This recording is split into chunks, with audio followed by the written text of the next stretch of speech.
Ahora más que nunca, investigar es necesario. Es una convicción y un compromiso que desde Incliva no entendemos sin Europa.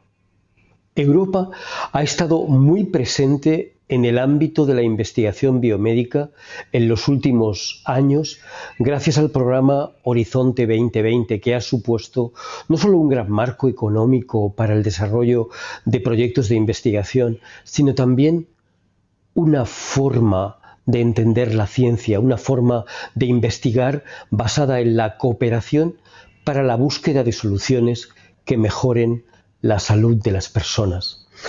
En este momento complejo, la Unión Europea ahora debe seguir apostando por la ciencia como una actividad necesaria, compartida y estratégica, como el puente con la sociedad que permita construir el mejor futuro posible.